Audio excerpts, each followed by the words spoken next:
sat with Marchael Johnson today, talking about how he made time to fail through his friendships and past relationships, and also experiences with bullying. Hope you enjoyed today's episode. In the Corner, heart-to-heart conversations.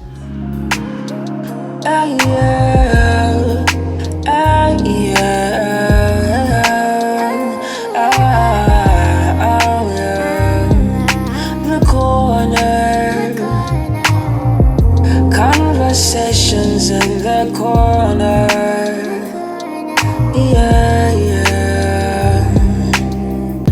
Heart to heart with the people having conversation. The Corner, conversation in the corner.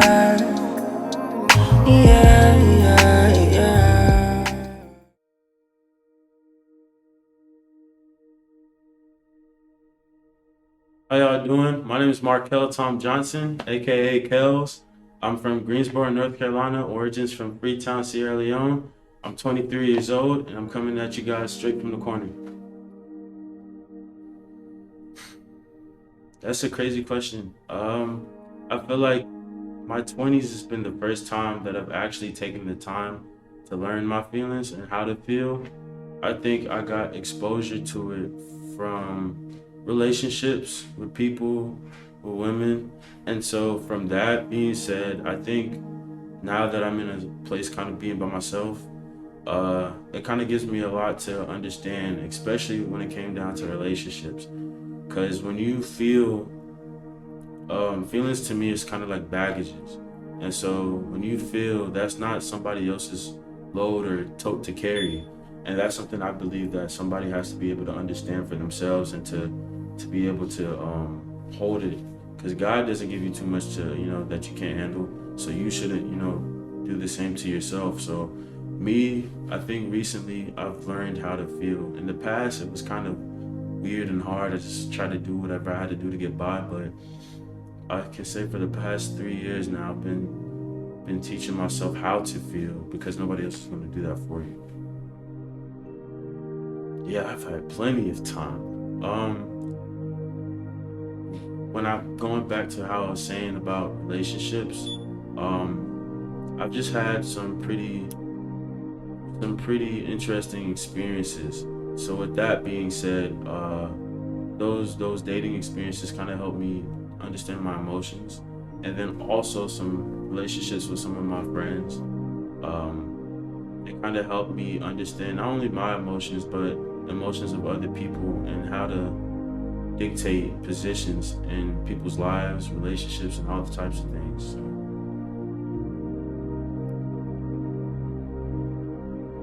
safe space. It means solitude. It means comfort. It also means a place to release. When you have a safe space, it's a place where you are comfortable to not only be yourself, or to touch into things that other people may not see, but it's also a place for you to release things that you may not know. It's within yourself. And I think when you have feelings and you're dealing with emotions, that's the biggest thing that you should try to understand for yourself, that space is for you. And it's okay for people to understand that you have that space, or people know that it's there for you, or what that looks like. But for me, I carry myself in a sense of vulnerability where I don't mind being open with people. That sense of vulnerability around people with my emotions. And that's something I had been teaching myself, that I have to create that safe space for myself, so I don't always come across as just vulnerable or weak, but a man that's actually comfortable with himself to share experiences, to give his testimonies out to other people, where maybe the things I've been dealing with or going through can help out the next person, and vice versa. And just recently in our 20s, these 20-somethings is crazy. So when you're going through a lot of things, you have to make sure that you have yourself first, and then other people around you. and it's not a bad thing. Some people confuse selfish with being self-centered. So when you're self-centered, everything is about you. Everything is only, it doesn't matter how other people feel. It doesn't matter how, you make other people feel. It's all about what you feel and your feelings. And that could lead you down a really, really, really bad, dark path. So being selfish is not bad at all, as long as you understand those, borderlines. And so when you're selfish, that means you're just trying to take care of yourself. You're doing things to promote yourself, to uplift yourself, because nobody else is going to do it for you. God put us on this, this planet to love one another, but he also tells us to love ourselves, to uplift ourselves. And so I believe that being able to create a space for yourself to be able to love, to nourish, to sometimes you got to chastise yourself and say, yo, man, what you doing? So just that corner or that space or anything that you guys do. I know for me, I like going on like tall buildings. So I'll go in like tall places, and that'll be my space where I connect with myself and God and whatever, and just release, in silence with music, however that is, and however you guys may do it. I believe is very, very important. Unintentionally, I think with me, a lot of times I run into, and I think this came from me being as a kid, is that I hated how people can feel hurt and nobody can hear them. I hated that little guy not being able to, have that chance to do something for themselves. So I remember as a kid, if I see people getting bullied and stuff like that, even though I got bullied myself, I always try to be that friend for them. And as I got older too, I always wanted to be a part of the cool crowd. So I think it was when I hit high school when I realized that, of course I want to be the underdog, but I also want to be the top dog. And I realized that, it just being a dog, period, just being a person, period, is just what I had to be able to connect with, both sides. And so with that being said, when I got into high school and I took it upon myself to say, you know what, don't chase after anybody or anything, just be yourself and be naturally you. That helped me generally understand that I could be comfortable with myself and with other people, because I knew how other people can be. The surface level stuff doesn't affect me, or I can see past that. And so that being said, I can see the underlying layers like an onion. I can see past that, and I can see what people have inside of them, or what people could be dealing with. And so I've always found myself in positions with people where we can have conversations and they don't know what it is, they don't know why, but it's like we get, talking about just stuff that they may be dealing with or facing with. And I believe that as a child of God, that if I can't do anything, is to be able to at least say, hey, minister at least some kind words to you, to be able to help draw you into an environment where you can say, well, if I have nobody else to talk to, I can come and turn to him, be able to talk to him. And a lot of my friends understand that. I know that about me, saying that, I'm a guy that, despite my appearance, being big or whatever, football player is some type of intimidating figure, I'm still a teddy bear where people can come and talk to me and just be able to just release and just to be safe. So I think I've all my life, that's how it's been for me.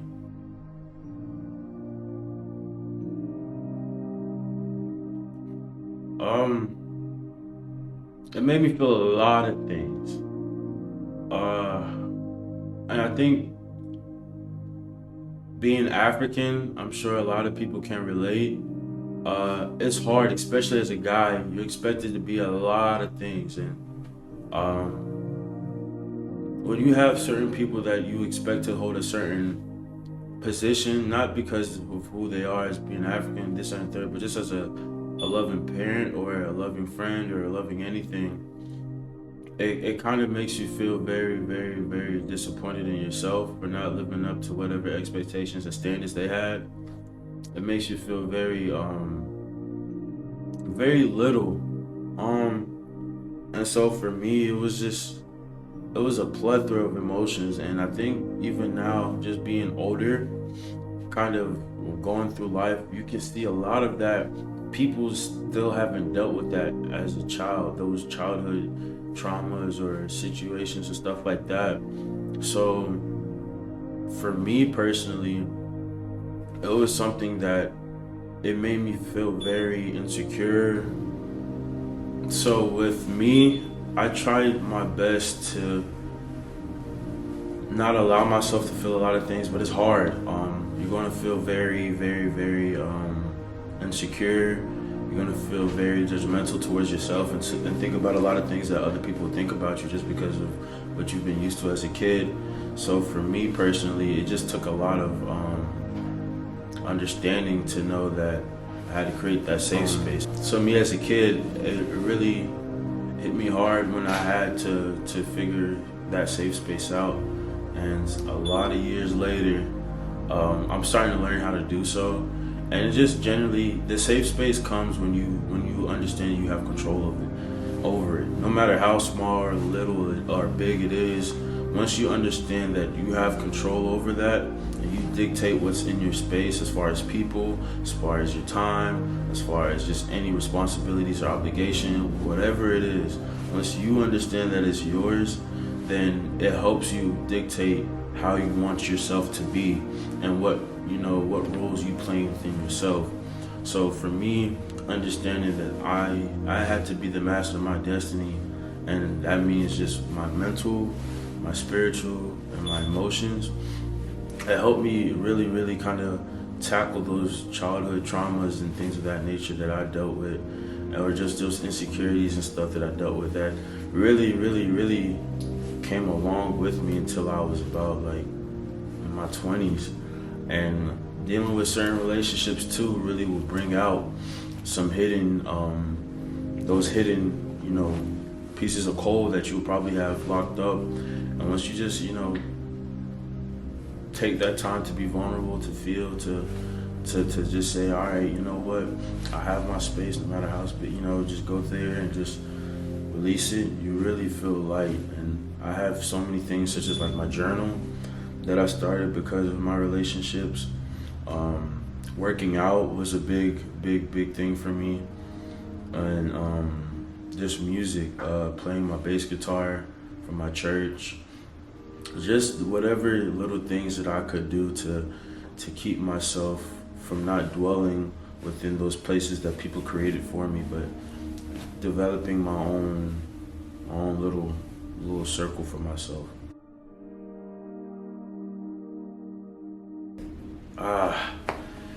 Yes, Sue. Man, there's so many moments. I can share the biggest one for me, and it's crazy because it's kind of counterintuitive to what the question is asking, because it was a moment where I didn't know where to share, my deepest, what was troubling me, but I was sharing it with everybody. And man, it was hard. It was hard. Because it's like no matter who you turn to, no matter who you're asking, no matter who you're talking to, it's like you keep sharing. And it's like you don't get the answer that you want. And it's like, man, like, all right, I want somebody to help me stop feeling this way. I want somebody to like help me deal with these emotions, these problems. And it's like, yo, that's your problem. That's your issue. Nobody else is going to carry that for you. And so I kept talking to people about it. When I realized, yo, this is literally something I can't talk to anybody about. Not to say it's because I'm not able to. It's just that no matter how much talking I did, it didn't change the situation. It didn't change the people in the situation, and it didn't change who I am. But I allowed it to. So once I took the step back to say, all right, stop talking about it to other people, God was always going to give me those people to talk to, and those people to open me up to say, okay, it's not to say to put your baggage on them, but it's to help you to carry your load further. And so once I kind of got to that mind space of like, man, like, I'm all alone, I'm by myself, I had to teach myself it's not a bad thing.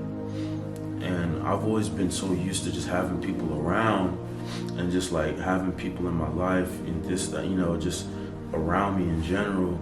that when it was that certain situation happened, and I had to kind of like be by myself and understand that I didn't have no vices as far as like football or this that, and the third, or the things that I was doing wasn't really helping me be able to share or just get rid of those feelings and emotions.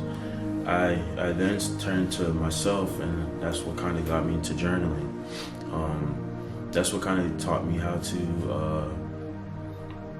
to limit myself, and it taught me as an adult I can't do the same things that I did as a kid, because I didn't have that many responsibilities and I didn't have that many things that hold me back. And once I just took the time to really draw into myself and feed into myself, and to kind of just really just empower myself and not allow those situations to define me, not allow those situations to hold me back, it really gave me that sense of I guess that drive or desire to like finally do something, because I felt like I was at the bottom of the pit for a long time, for so long. And so I had to teach myself back again how to talk to certain people, like how to, not to talk to, but how to. And once I kind of learned that it's like everybody's going through the same exact thing, that nothing's new under the sun, it really helped me kind of dwell back into the sense of like, all right, well, I'm going through something that everybody experienced. So there's nothing special about me or my situation just because I feel like I'm going through it and I don't deserve it, or I felt like I didn't deserve it, because everybody probably felt like they didn't deserve it. So having to say, all right, well, what do I deserve, and what I misread, what did I, taking steps back to sometimes see the bigger picture, but also being able to come back forward to focus in on those details that caused that picture to be the way it was, the way it was. So,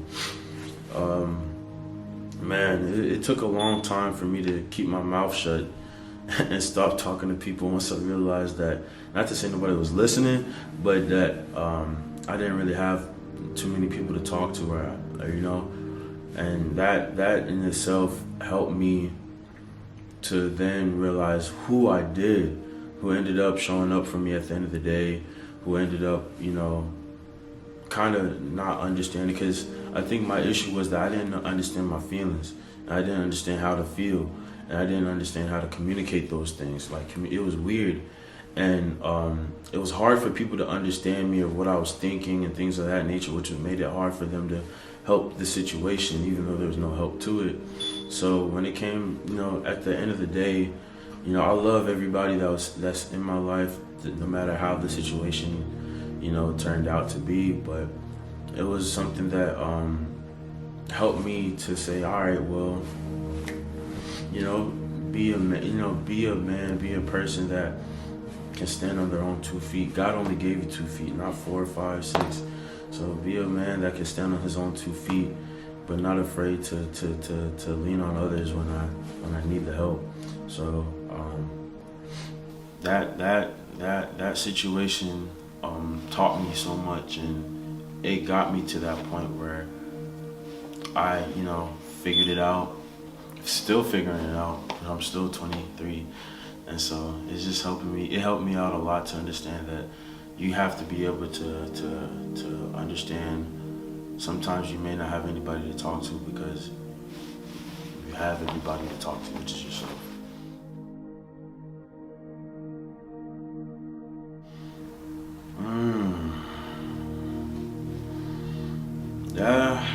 Have I been told how to feel?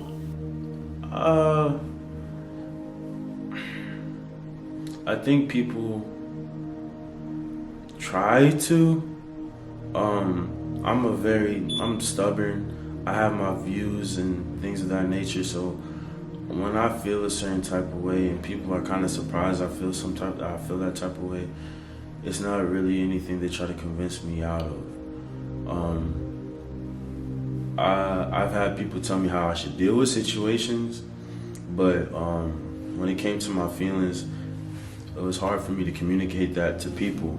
So when it came down to people kind of understanding who I am, even now it's still like very, very difficult for some people to understand me. But it was in a sense that it's because I didn't understand my feelings and they didn't truly understand how I felt. So it's hard for them to tell me how I felt when I didn't know how I felt. So it's like the only thing they could tell me to do is how to deal with the situation and not how to feel about the situation.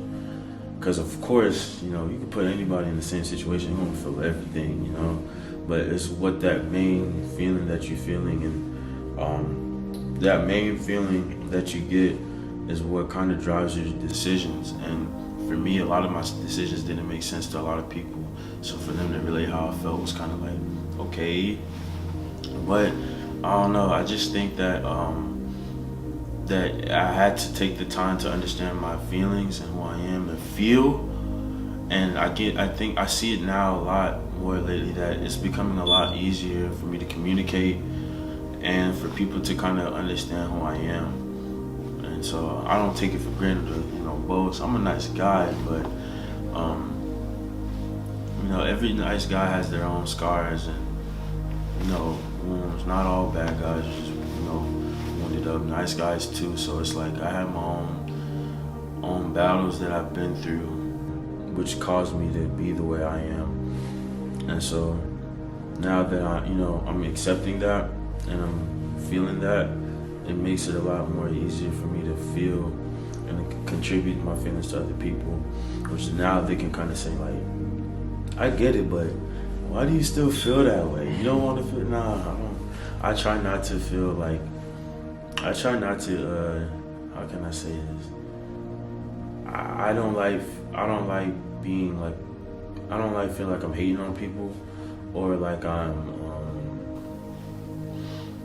like I don't want the best for people, because I love like agape. That's the biggest thing that I believe in. That to love, just to love somebody. A minister said this once, and I carry this with me for the rest of my life. I love you because I love you because I love you, and that in itself has so much meaning into it. So when I do certain things for people, or I act towards certain ways towards people, it's because I love you because I love you because I love you, and I love all of you. I'm proud of me. I'm very, very, very proud of me. And I'm saying that because because of who God made me and what God has in store for me is the reason why a lot of things that I'm working towards, or I've done, or just my works in general, has just been the way they have been. And so I thank God, I'm not trying to be prideful or anything, but I really, really thank God for instilling the heart and mind in me, because it's something that you really need to treasure. And I believe that once you kind of look at yourself as a being that can promote life, can win souls, can just create in general, you'll really, really realize that, it's not just about the stuff you've done, it's what you can do. And it's like, what I want to do and what I can do, oh man, I just thank God. There's a lot of big things coming, so be on the lookout.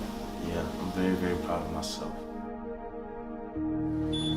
One takeaway from this interview that you should get is that everything begins with you.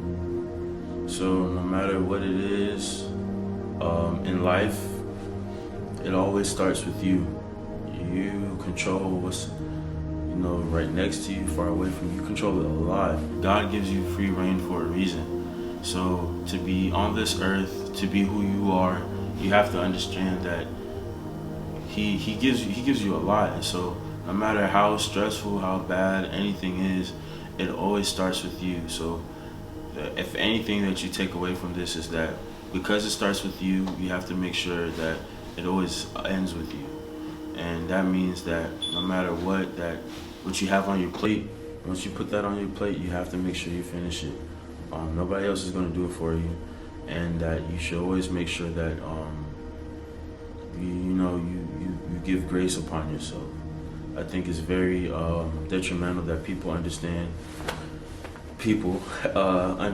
that grace is something that God doesn't just give those to those around him. He gives it to you. And once you being hard on yourself and you not giving yourself to feel, create safe spaces to be able to talk or anything like that, it's only going to hinder you from the many, many blessings that God has for you.